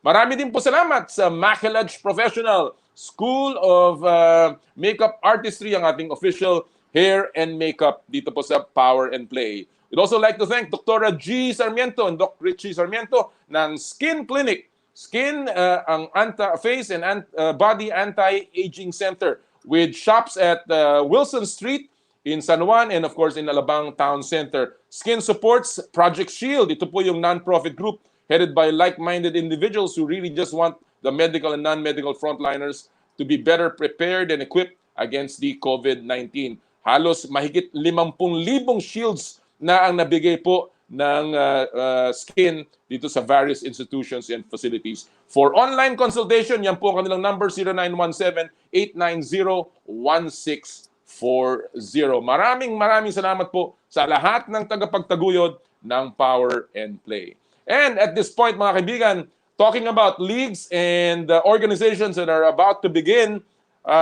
kasama po natin, walang iba, ipasok na kagad natin, ang presidente ng Samahang Basketball ng Pilipinas, no other than Mr. Al Panlilio. Good morning, Al. I think I'm trying to pick up the audio, Al. Good morning, Ollie. There you go. Maraming salamat, Al, for joining us today. Salamat din, and I hope you're keeping safe. Everybody's trying to just cope. Well, my first question, Al, is obviously, ikaw, how are you? Working from home? Alam ko, very Working busy from ka. home. Yeah, very busy. Working from home. I go to the office once a week just to check it out, but basically work from home. As you know, during this pandemic, yung service namin talagang kailangan, connectivity, Exactly. And your program today will not work without connectivity. I hope you're using a PLDT Smart Line, ha? Absolutely. Siyempre, kailangan natin dito sa TV5 network. Lagi tayong sumusunod sa mga Correct. patakaran ng ating mga bossing. Correct. So it's been very busy for us. Yeah. Al, I guess the news that has come out, and it's been very significant amidst all of this bad news na naririnig natin, is the good news coming out of SBP na finally meron ng dates, venues, and format ng FIBA World Cup in 2023. Can you tell us a little bit about this as president of the SBP, Mr. Panlilio? Yeah, actually, Nolly, we have a slight delay na nga actually because of the pandemic. Now, we were supposed to meet face-to-face with FIBA officials and also our counterpart in Japan and Indonesia. But ang nangyari nga, because of the pandemic, we couldn't travel. No? But pero ang ginawa namin, gaya ng ginagawa ng maraming tao ngayon na work from home, we've started some meetings over VideoCon, over MS Teams or Zoom, no? And that has started. The FIBA has actually appointed David Crocker as the executive director for the World Cup. If you know, David Crocker is based out of Singapore. That actually represents FIBA in Asia, but he's also part of the New Zealand Federation. No? So he's been, we've been working with him in a lot of projects, and we're very happy that he was appointed as the executive director to help out the three countries in this journey to the World Cup 2023. In fact, we've had, I would think, at least 5 telecons already, and 1 already with MVP. To be briefed on, because MVP will be part of the World Cup 23 board that will oversee the whole tournament, and David Crocker will work with the three countries under a JMC or LOC program. No? So lahat yan magsisimula na. Our next task is within the month actually, is to already go through a briefing. We had a short listing already. As you know, in any event, no? Ang una dyan yung team tsaka yung mascot, di ba? Yung logo, mga ganyan. So, yan ang unang activity. We did some surveys even pre-COVID, and FIBA has shortlisted 2 already, and we will see presentations of the logo and the theme this month, actually, through Zoom, and with the 3 countries in FIBA in attendance, and we will decide this month ano yung logo, no? And hopefully, again, it's a start of the journey already, no? As you said, we identified a date already, August 2023, to start the tournament right after the World Rugby that will be done in Paris. No? So a week after that, the World Cup for basketball will start.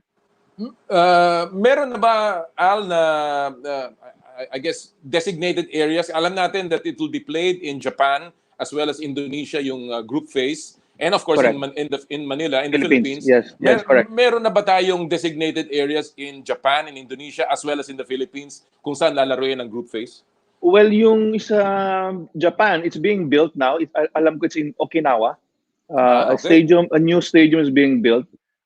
In Indonesia, I just don't remember the name of the stadium, but there is already an In identified Jakarta. stadium in Jakarta itself. Oh. Tapos in Manila, of course, we have for the group phase, it will be Araneta and MOA. Although we do need to have some work done for Araneta to be able to get the standards that the FIBA want us to achieve, no? And of course, the playoffs, starting from the quarters up, will be in Philippine Arena. In the Philippine Arena. So everything Philippine Arena. sa playoffs will be in the Philippine Arena. Wow. That'll Yes, be yes. that'll be So after the group exciting. phase, all 8 teams will come to the Philippines. Ali, I know this is a huge undertaking, not only for the SBP, but for the entire country. First of all, how much is SBP projecting to spend dito sa ganitong klaseng undertaking? Nako, medyo malaki to. Maybe MVP might not want me to divulge, but first of all, the hosting fee. As you know, the hosting fee is already very, very big, no? But the other one is the actual running of the games, as you know. Right, No? right. Not as expensive as the hosting fee, I would think, but it's still also substantial. But this I guess is for us, completely funded privately, Al, or is this going to be funded also with some sponsorship from government? well, right now it's been underwritten by the group first, no, by the MVP group. Right. But of course, as part of the process, is we're looking for sponsors, major sponsors for the tournament with the help of FIBA and the 2 other countries. At the same time, maybe soon after this pandemic is done with, and we can start meeting also with certain officials in government. I'm looking forward to really giving a pitch to government in terms of how government can also help. We've already had previous discussions. Of course, si Senator Sani Angara is our chair. Congressman Robbie Puno is our vice chair of the SBP. So they're aware that we will also hopefully seek help from government in terms of funding also. Also had some previously chances to meet with Secretary Berna Romulo, and I did tell her that of course tourism would be a big there'll be big benefits tourism, no? So That's right. she's also That's right. willing to talk about it and how and see how we government can help. The late Secretary Mon Jimenez, in fact, already committed, no? Kasi we pitched for this 2019 World Cup, remember, Nolly, that we Yeah. lost. Yeah. But when we were bidding that, Secretary Mon committed a good amount to help us in this project. No? So we're hoping that we can also go back to government. We didn't win 2019, but for 2023, talk to government and to seek their help. And maybe since this will be good for the country, and a lot of multiplier effect, of course, if people come in and spend money in the economy, it benefits the country, and we hope the government can also help in this project. Well, alam natin, Al, what's going on in the world today. We know what happened to the Tokyo Olympics. It has been rescheduled for next year. And up to now, alam natin that without a vaccine or at least a cure to the coronavirus, many things are uncertain, not only in the field of business and economy, but of course in sports. Na even under the GCQ is still not going to be allowed yung mga leisure activities. How confident are you that by 2023 things will be okay, and at the same time, in your case, alam natin lumolobo yung expenses kung magkaroon ng mga unforeseen circumstances like this, no? So is that something that has been discussed, and whether the confidence level is there para matuloy itong 2023? Yeah, we had the exact conversation then with FIBA, no, in terms of because Smart is actually a major global partner of the World Cup, no. So if you take a look at all the tournaments and the messaging of FIBA now, you will see the Smart logo in the I think the 8 global partners of FIBA, which includes Tencent and Nike, no. So if you look there, Wow. sometimes nakikita ko na yung Smart nasa gitna ng Tencent at Nike. So I mean, for Smart, for example, we've been dapat this year is a start of promoting the brand, no. I guess for FIBA, it's not been, we have not lost anything because the tournaments has just been moved by 1 year. They've made announcements that a lot of the tournaments this year has been moved to next year, no? Yung That's right. qualifying, Yeah. women's, everything, no? In lining up to the Olympics, no? So in that sense, FIBA feels na the value is still there.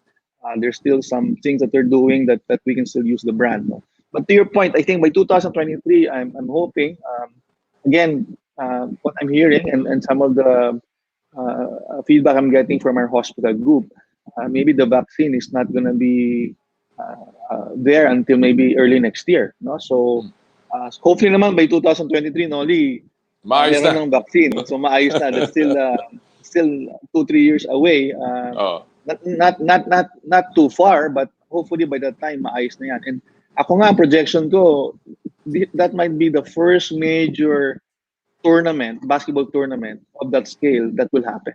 Kasi Na COVID-free. Wala na problema. COVID-free, and I think back to normal where you have 15, 20, 25,000 in the venue na magkakadikit, di ba? I was just listening partly to your conversation with Alyssa.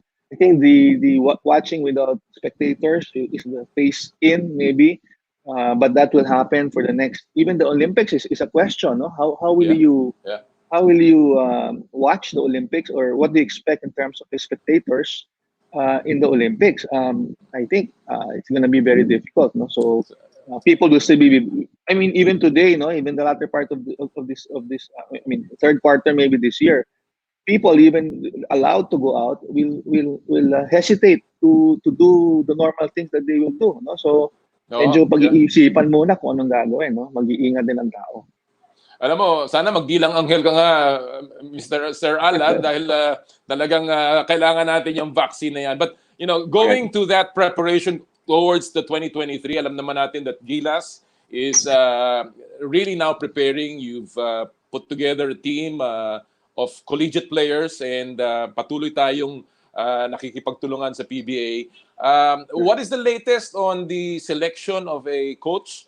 We've heard certain opinions from certain coaches like Tim Cohn, Coach Yang, and even Coach Shot, that they're still saying that maybe a Filipino coach can be selected. Nagsalita naman si Coach Mark Dickel na, you know, foreign coach is also a healthy addition to the team. What is the latest from SBP, Al? Well, you know, actually, you know, those plans also have been sort of delayed a little bit because of this situation, no? But you know, just on that, no, I think anytime, of course, Onoli, alam mo naman ng basketball sa Pilipinas. Any of the local coaches are also qualified, obviously, to coach the national teams. And in the past, they have been the coaches of our national teams, no? But I guess what we have learned all these years, and I think our intention or our objective for SBP is hopefully we can develop every time, no? Hindi yung nagka-stagnant yung growth ng basketball natin sa international competition. And I think we've shown that, no? Medyo may konti tayong bump nung the last World Cup, but we're hoping that the program develops little by little and I guess continues to grow, no?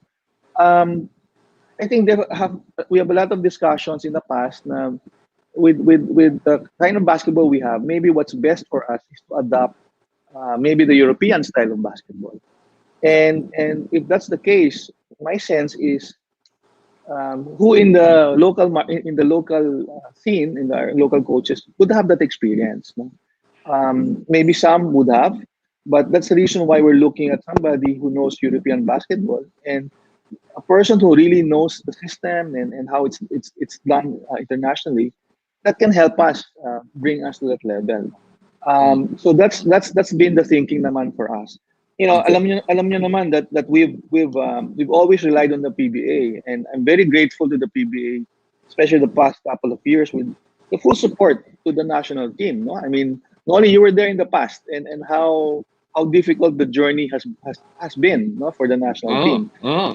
But we found a formula where the PBA has been helping the Gilas program in a big way. But Yeah. but on the other hand, it has also impacted the PBA in a big way, right? The calendar has stretched. In fact, during your time, Noli, when was the calendar more than 1 year? Diba? So Less than a year, yeah, definitely. Oh. 9 or 10 months lang because we also wanted our players to rest, no?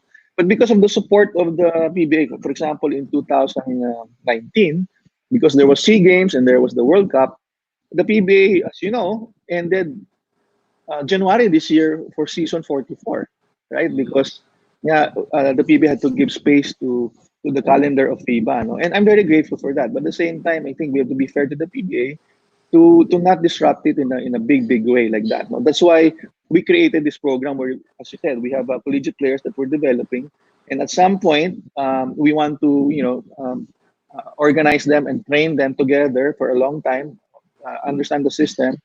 So it also needs, going back to the coach, it also needs some sort of a full-time coach, right? That will journey with them. No. So a Tim Cone, a Mark Dickel, have commitments in the PBA. I think I don't think they can get out of si Tim cannot get out of Ginebra for 2 months to just go to the States and train the collegiate players. Same with Mark Dickel because of his chores in talk and text. That's why we were.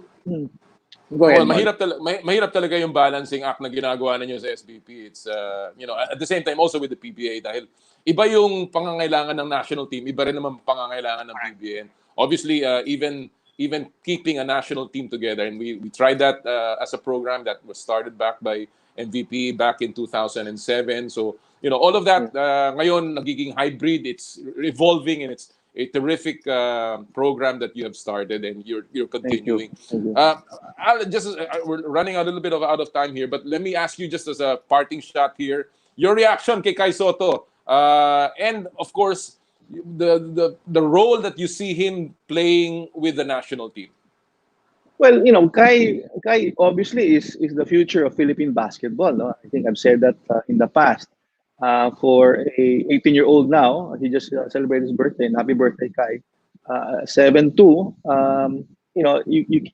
Sabi nga nila, you cannot teach height, diba? So it's really an asset that we have Kai. Now that he's gone to the G League, I think that's great for him in terms of his development, basketball development for himself. No, of course. He has to beef up a little bit more. His skills are there, so he just has to hone his basic skills and foundation, and that competition will be awesome in his personal development. Of course, when he improves and develops, I hope, and he has said this in the past, and Irvin naman, his dad, has said it, that they'll always be committed to the national team. No, of course, ang mangyayari na lang dyan is yung scheduling will be an issue. No, but he is always welcome to be part of the national team. I think they have said that they are committed to the national team, and he will be an asset to the future national teams that will be competing for the Philippines. Well, we certainly hope to see him wearing the Gilas colors very, very soon. Right. Alam mo, I wanted to talk to you about the PBA, your hat as a governor, your hat as a team representative of a team, but susunod sa iyo si Com Willie, kaya marami kami pag-uusapan ni Com Willie, but send my regards to him. Send my regards. I will. I hope to get you back again one of these days. Sure. Sorry, I've not been able to say yes right away. So no problem. I know you're a very busy man handling PLDT and Smart, so it's a difficult job, and with SBP, naku, lalo pa. Maraming salamat, Mr. Panlilio, for joining us. Nice seeing you, Noli. Nice seeing you. Ingat. Thank you. Stay safe. Yan po mga kaibigan ng presidente ng Samahang Basketball ng Pilipinas. Walang iba kundi si Mr. Al Panlilio. At ang dami siyang nabanggit. I was gonna ask him about his role sa PBA. Of course, you know that he's also the governor of the Meralco Bolts. Kaya naman po sana gusto natin siya makausap. Pero pinag-uusapan naman din ang PBA. Well, kasama na po natin mismo ang namumuno ng PBA. Walang iba kundi si Commissioner WIllie Marcial. Com Willie, magandang umaga. Com Noli, magandang umaga. At, maraming salamat sa pagpapaunlak. Basta ikaw, alam mo naman kahit alas 4 ng umaga gigising ako. Alam ko yan. Kom, una-una, ito kasi nakikita naman natin ngayong araw na to, nagsimula na ang MECQ dito sa ating bayan, no, sa NCR. Magandang hakbang, ika nga, magandang pakitain, no, na medyo umuusbong na, umuusad na tayo patungo sa normalcy. Pero of course, malayo pa rin yan. And alam ko, pinag-aaralan na ng PBA ngayon kung paano, although alam natin at this time, hindi pa rin pwede ang mga sports-related gatherings, hindi pwede ang mga liga, ang mga laro. Ano ba ang mga factors, Willie, na pinag-aaralan ng PBA para sa isang desisyon para magsimula uli ang liga? One, yung kung papayagan tayo ng government, DOH, at ng gobyerno na maglaro, ang importante kasi yung social distancing. So, dun kami. Kaya, plano namin, sa August, magdesisyon. Baka sa August, makakakita na tayo ng konting liwanag na baka payagan tayo ng government na kahit mga practices, kahit walang scrimmages, conditioning ba? So, by August, baka dahan-dahan na nakikita namin. Doon magdidesisyon ang PBA kung magkakaroon pa tayo ng isang conference or tatanggalin na natin, wala na yung season 45. Oo. Well, alam mo, I admire ang ginagawa ninyo sa PBA na dinadahan-dahan ninyo. Hindi kayo nagpapadalos-dalos sa paggawa ng desisyon dahil nga sa tinitingnan ninyong napakahalagang factor yung kapakanan ng ating mga fans at ang mga players natin. But pag tinag-uusapan natin yung desisyon na yan, no, gaano kalaki ang parte ng testing ng mga taong kasama sa PBA, lalong-lalo na ang yung mga staff ng PBA, game day crew natin, and of course, ang liga, yung mismong mga officials at ang mga players natin.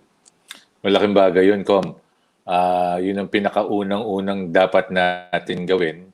At sa tingin ko, yun ang papagawa din ng governor sa atin, testing. Kailangan makikita natin na safe lahat. Kasi pag hindi ka nag-test, siyempre, depensahan yan, baka mag-alangan yung players. Pero kung alam ng players na safe kayo pareho, maka-all out pa rin sila. Ang mahirap, lalo sa simula, alam mo, kapaan yan, So, tinitingnan.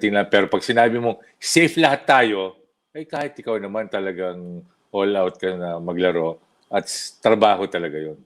Oo. So ngayon na sinasabi nyo, na malamang mga August pa ninyo didesisyonan ito. Ang ibig ba sabihin nito, meron ding deadline? In other words, meron ding hanggang dito lang dapat maglaro ang liga bago tayo magsimula ng panibagong season? Ganun ba yun? Tama, Alam mo naman, di ba, ang conference natin mga 3 months. Oo. So, pinakasagad natin siguro by September. Kailangan nagpa-practice na or early October para hanggang December or January. Tapos na yon. Pero kung uusod pa ng September, October tayo magdedesisyon, hindi na makaka-one conference, di ba? So, talagang next year na yan. Ang NBA at ang Chinese Basketball Association, pinag-aaralan na nila to, including yung mga protocols na kailangan gawin sa liga, no? Meron pa silang ginagawang konsepto, yung tinatawag na bubble concept, kung saan mga player, mga team ilalagay lamang sa isang lugar at doon sila maglalaro. Ito ba napag-usapan o at least kahit na naisip mo na, na pwede rin natin gawin to? Maybe we go to isang probinsya na alam naman nating wala masyadong kaso doon at doon tayo maglaro. Naisip na mga governors yan, kasi may nagsuggest. Ang problema lang doon, kunwari, i-ano mo sa isang hotel, di ba? Merong maglilinis, merong mga room boy. Sa restaurant, may kasama kang iba. Yung kutsara, tinidor mo, wala talagang safe as of now Yung magandang bubble na nag-usap kami ni Coach Yeng sa Europe, yung soccer league nila, na bahay ka lang, diretso ka lang sa practice. Practice, diretso ka lang bahay. wala kang ibang pupuntahan. Kasi parang tayo ngayon, ilang linggo ka nang, o ilang buwan ka nang safe. Pwede tayo magkita pero diretso lang. Wala tayong ibang pupunta. Hindi ka pupunta ng butika, hindi ka pupunta kung saan o mamimili. Basta straight lang. Pag may dumalaw sa'yo, kailangan sabihin mo. Pag may puntahan ka, pero yung, halimbawa tayong dalawa, mag-meeting lang na sa safe na lugar, na tayo lang dalawa, hindi tayo at diretso, kotse o sasakyan, diretso sa meeting place, balik ng sasakyan, papuntang bahay, yun, palagay ko, safe yun. At mas makakasama mo pa lang yung pamilya mo. Kasi ang problema dyan, pag nandun ka nga sa isang lugar pagpalagay mo na isang buwan, yung pamilya mo, two, di ba, kayo-kayo lang. So maganda yun, pero yun nga lang, paano yung pagkain mo, paano yung magsisilbi sa'yo, paano yung kutsara, tinidor mo. Sa akin naman, hindi na ako kumokontra, pero talaga nakakatakot hindi pa rin safe eh.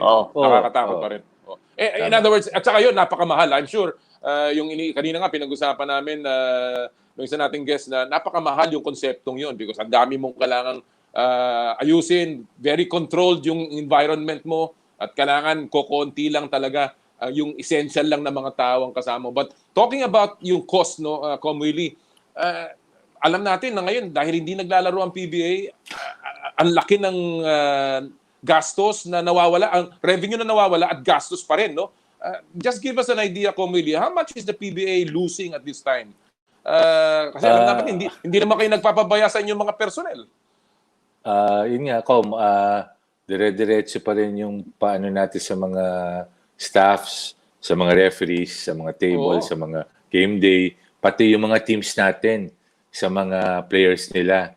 So malaking bagay, ang laki na talagang gastos ka ng gastos, wala namang pumapasok. So malaki talagang malaking sakripisyo to. Katulad ng sinabi ko, wala naman tayong magagawa, walang may gusto nito. Kailangan. Kaya nga, sa Agosto, doon namin malalaman kung paano ang desisyon. Kasi ang NBA halimbawa, nag-reduce na sila ng kanilang mga temporarily ng mga sweldo nila, may mga konting salary cut, no. Nakikita mo ba, do you foresee na magkakaroon ng cutting of expenses ang mga, especially ang mga teams, including ang ating yung mga sweldo ng mga player? Sa akin, sana wag muna. Wag.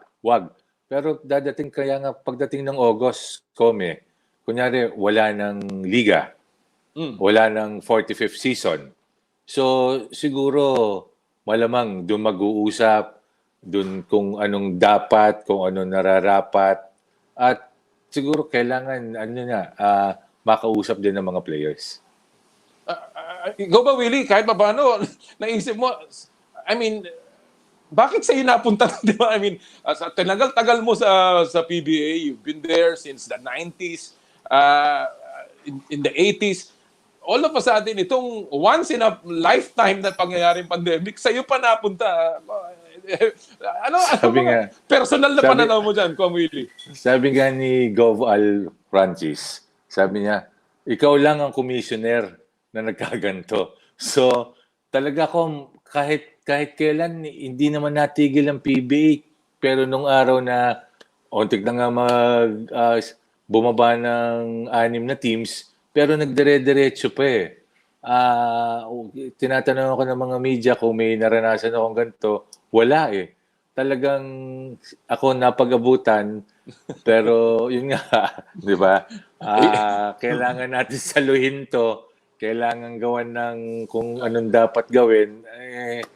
Dasal na lang talaga ako ng dasal. Yun ang magagawa ko eh.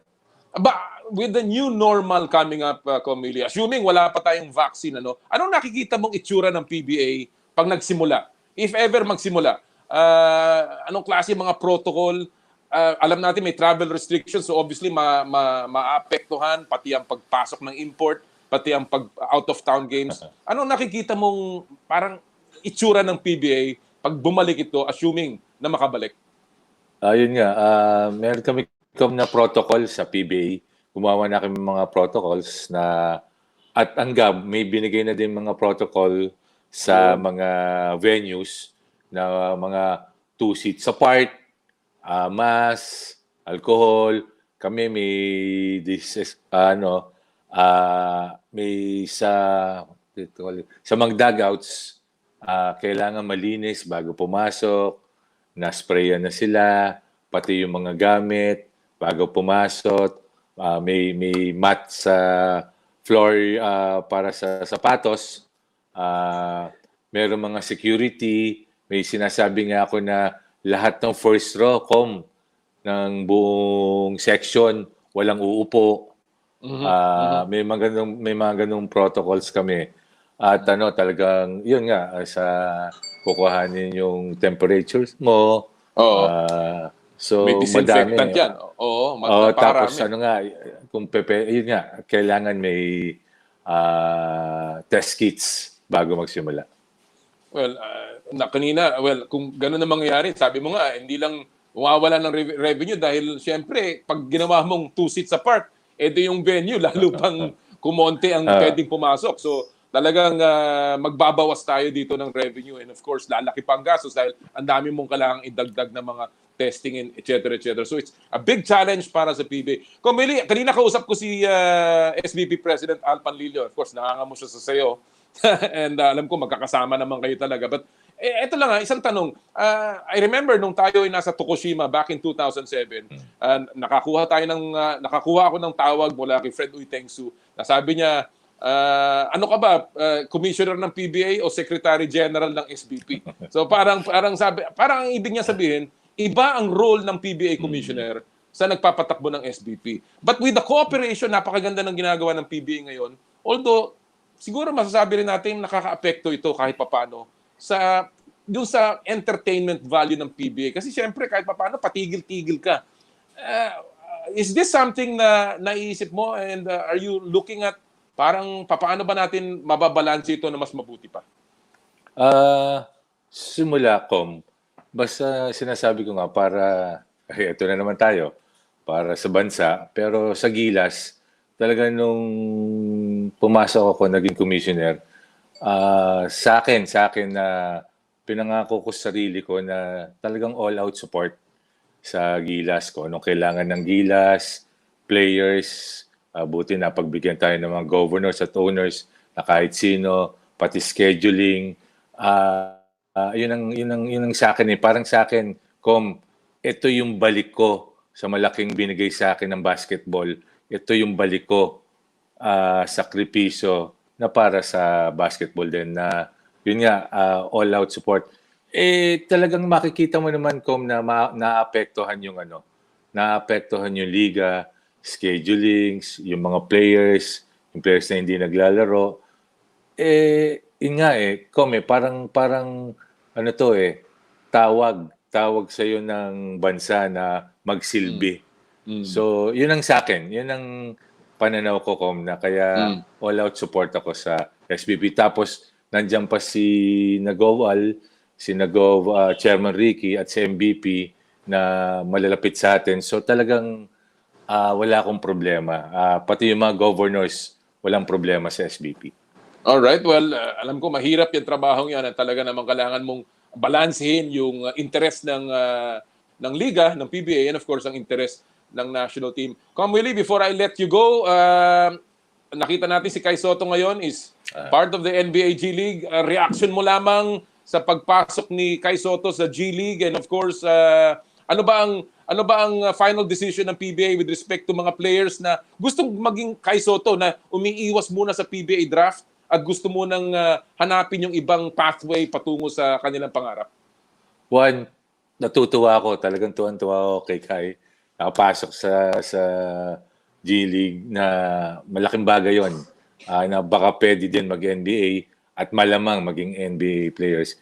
Yung naman sa sinasabi mo, na gusto muna sa iba, mag-NBA or katulad ni 30, wala namang problema sa atin yun Basta magpaalam na mahusay, sumulat sa atin, kausapin tayo, at makita naman natin na okay naman, talagang yung maganda yung pupuntahan nila, papayagan ng board yun sa tingin ko. Kasi, di ba, katulad na si Guy, biro mo mag-NBA, Oo. tapos kung pagkatapos, baka nga hindi na makapag-PBA yan kasi dire-diretso na sa NBA yan eh.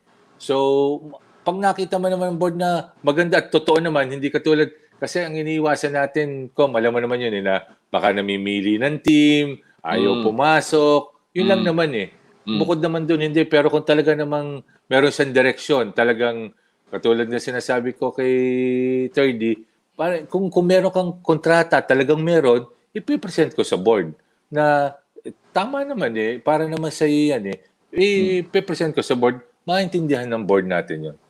Well, magandang balita yan kasi alam naman natin ngayon na tinahak ito ni Kai Sotto, tinahak ni Thirdy Raven. I'm sure marami mga collegiate players na marami na ring option ngayon. But of course, sa ating bansa, PBA pa rin ang ating laging dapat na tingnan dahil yan naman talaga ang pangarap ng bawat isang basketball player. And WIllie, as usual, mananalangin kami na sana patuloy na maging malakas ka at ma-lead mo ang ating liga, lalo-lalo na dito sa ating crisis ngayon. Ay, maraming salamat, Coach Noli. Yan ang kailangan talaga natin po. Dasal po, matatapos din po tayo dito sa crisis na to. Well, maraming salamat, Coach WIllie, and sa ulitin. Stay safe. Anytime, Com. Ingat kayo. Maraming salamat. Yan po mga kaibigan ng ating PBA Commissioner WIllie Marcial at ang mga plano ng PBA. Wow, ang dami nating natalakay ngayong araw pong ito. At sana po ay kayong lahat na ngayon nasa MECQ o nasa GCQ patuloy na mag-ingat. Hindi po importante kung anong klaseng CQ yan. Ang importante po tayo ay maging vigilant, tayo po ay patuloy na maging maingat sa ating kalusugan at sa ating pamilya. Alright mga kaibigan, susunod na po right after our show, Perfect Mornings with Cheryl Cosim sa 1PH at sa Radyo 5. Again, nagpapasalamat po kami sa lahat ng ating mga naging panauhin at sa inyong lahat na sumubaybay sa atin. Lagi po natin sinasabi, Ad Maiorem Dei Gloriam, all for the greater glory of God. Happy Sports Weekend, mga kapatid.